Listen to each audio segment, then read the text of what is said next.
Hey y'all, TRG here, and in this video I'll be going over the potential for a hurricane to impact the southeastern side of the United States. We'll also briefly go over the AOI in the main development region. Let's go right on into today's video. So here's a look at our current upper level water vapor satellite imagery provided by College of DuPage.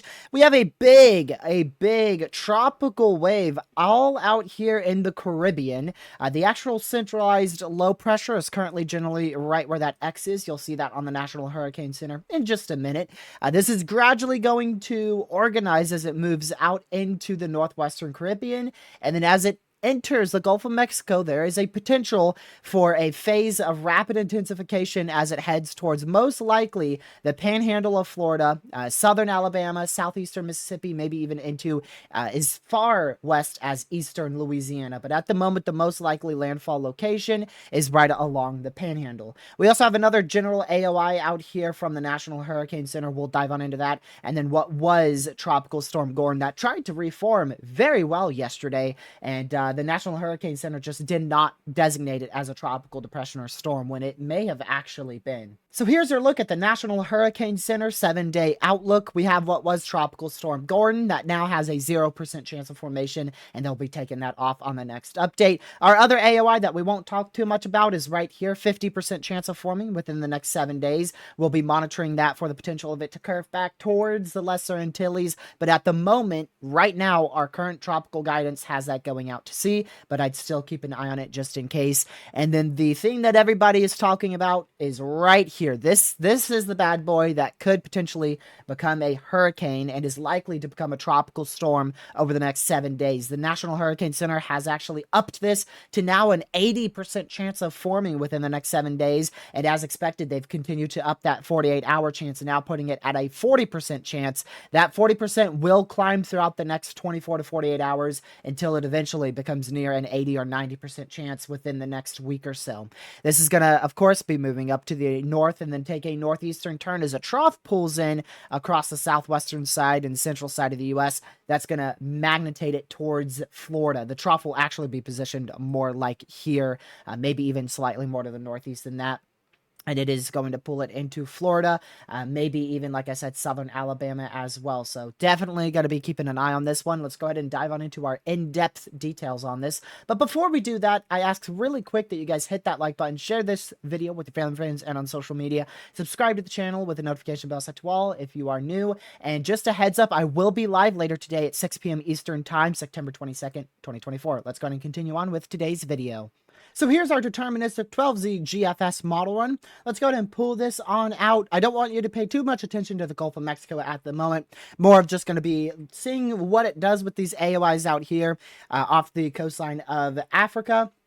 You can see it does try to develop not just one tropical storm, but it actually attempts to develop a second tropical storm behind that. And that second wave is going to be the one we most likely have to watch for the potential of it moving towards the Lesser Antilles. Both of these could theoretically curve towards the Lesser Antilles, so we do want to keep an eye on them. Personally, I don't believe they're going to be much of a land impact, but there is some ensembles that show that one of these will potentially go into the Caribbean, so I do want to watch those just in case. Now we could go ahead and look at this in the Gulf of Mexico. Reason why I didn't want you guys to look over there is just because I simply wanted to zoom it in for y'all. So here you go. Let's go ahead and pull this on out. This is, again, your deterministic run, so take it lightly because it is just a single model run. However, this is one of our more accurate models that we see, and it is also within 100 hours, which is very, very actually scary, to be honest with you. I don't like the look of this model run. It literally has a hurricane in the next 60 hours forming just to the east of the Yucatan Peninsula. And because of that, well, it's got the whole entire just open Gulf of Mexico, and from there on out, it just rapidly intensifies into a Category 5 hurricane and hits the western panhandle of Florida. Now, fortunately, I don't see this particular scenario happening. I do now believe we're going to be seeing a hurricane. I think that is a very real possibility.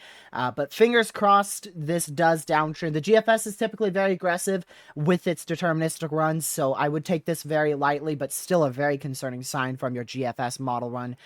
So definitely, honestly, if you are in Florida, if you're in this area, I personally would go out now, go out today as you're watching this video, and go right ahead and buy extra supplies now, get ahead of the crowd, just in case a scenario like this does happen where we have a hurricane heading towards Florida. But I do think that this is the GFS being the GFS. However, I do want to note it has shown some pretty aggressive runs in the last 4 to 5 times, and that is called consistency, and that's what we look for. So I'm getting more concerned about a hurricane heading towards Florida. Here's your CMC model run, which I think takes a little bit of a more passive look towards this system. I don't think this is going to happen. I believe it will be a little bit stronger, but you can see it takes it into the Gulf of Mexico as a 989 millibar tropical storm to low-end hurricane. I do believe that we're looking at probably something a little stronger than 989, but the general track that this has, taking it into Florida like this, I do agree with the CMC on that. I just think it's not handling the intensification as well. If we go and switch right on over to our European model, you'll see the European model, which is typically one of our least aggressive model runs. This is a very conservative model run. It already has a 997 tropical storm on September 25th, and it has the entire Gulf of Mexico left to use up. So the 12Z Euro, which will render in about 6 hours from the time I'm making this video, at least on Tropical Tidbits, it's very slow. It's probably going to end up having a hurricane in the Gulf of Mexico. So definitely want to be keeping a very close eye on our deterministic model runs and see if they continue on with this pattern here. This is your icon model, as you just saw me change to it. Go ahead and pull this all the way out. This is, again, another passive one, but I agree slightly more with the icon model. It has a 984 millibar making landfall in the Panhandle of Florida. I personally think that's the most likely scenario at this moment. I'm definitely not going too aggressive with what I think is going to happen. But I'm now out of the tropical storm, and I'm into the hype train of this being a hurricane, most likely being a hurricane as it moves into the Panhandle of Florida. So we'll see what happens, but definitely very concerning signs, which is why I decided to do this urgent video. Another very concerning sign from this time, your GFS ensembles. Big difference between ensembles and deterministics. This is ridiculous, honestly. Very high consistency, very tight model spread here that we're going to be seeing a hurricane, and a very large majority of these models are Category 3, Category 4, and even some Category 5s going into Louisiana, Florida, Alabama. So very aggressive, very concerning. That is that's a sign that you don't see too often there. High confidence between your GFS ensembles that a potentially major hurricane will hit the U.S. However, like I said, we don't want to jump on that boat just yet. I'd really like to wait until this really forms up and we see that tropical storm form. And then once the NHC gets out that cone, once they say it's going to be a major hurricane, if they ever do, with that cone of uncertainty, then I'll start calling for it at that point. But between ensembles at the moment, I would just be looking at a hurricane, which is still quite the impacts for this area. But in terms of a major hurricane, I'm going to wait for the NHC to say that before I end up talking about that. So here's your European ensembles from last night. That means these are going to be a little bit more on the conservative side. We've had uptrends today, but I just can't show you the 12Z because, well, they're not in at the moment. But very good consistency, at least on these, of a tropical storm to a hurricane making landfall in the Panhandle of Florida. That's what I'm more of on board with, is a hurricane hitting the Panhandle of Florida at this time. So just make sure you're keeping a very close eye on the National Hurricane Center. I'll be watching these model ones for you guys. Like I said, I'll update you in a stream tonight, but definitely quite the consistency between your European ensembles. I'm definitely leaning towards a hurricane possibility here for Florida. Now here's your GFS ensembles, but this time on Tropical Tidbits. We're going to go ahead and pull this on out. I want to tell you the timing of landfall here. So for Florida, we're looking at a tropical storm landfall, if not greater than that, around the time frame of the 26th to 27th of September. That's going to be your time frame of impacts beginning in this area. We're really starting to lock it down. The National Hurricane Center is no longer taking into account these ensembles that take it towards like Mexico.